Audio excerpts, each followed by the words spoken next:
嗨，朋友们，大家好，我是二斌。这一期制作一个18伏的铁锂电池组，使用的是这种6安时的32700铁锂电池，支架是32700的专用支架，连接方式是4并5串的连接方式。在连接之前，我们首先需要检测一下这些新购买的32700锂电池。测试方法：用电池内堵测试仪看一下它们的内堵值和电压情况，看看是否均衡。内堵值过大过小，或者说压差过大过小，这个电芯都不合适。如果有条件的话，也可以用容量测试仪看一下它们的容量匹配情况。测试可以看出电芯的内堵值都在 6.2 毫左右，电压 3.2 伏，很均衡，没有问题。接下来开始放置电芯，在电芯的正极贴上轻科纸，然后竖着每一列4个为一堵。第二堵的话，需要更换一下它们电极的方向，然后将20枚电芯依次放置到这个电池支架当中。将电芯都放置好之后，盖上另一侧的支架，然后用锤子将电池支架敲打牢固。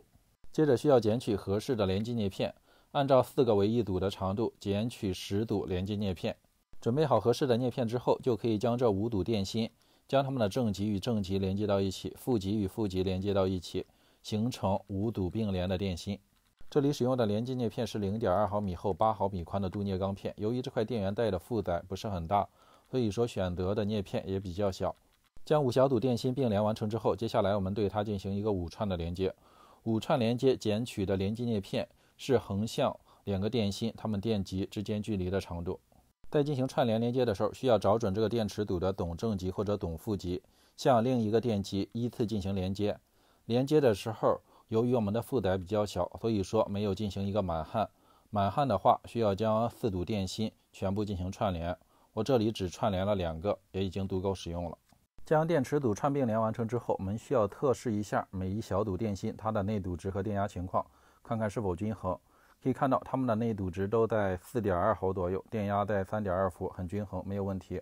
如果出现某一小堵电芯它的内堵值超大很多，很有可能是出现了虚焊的现象，需要给它补焊一下。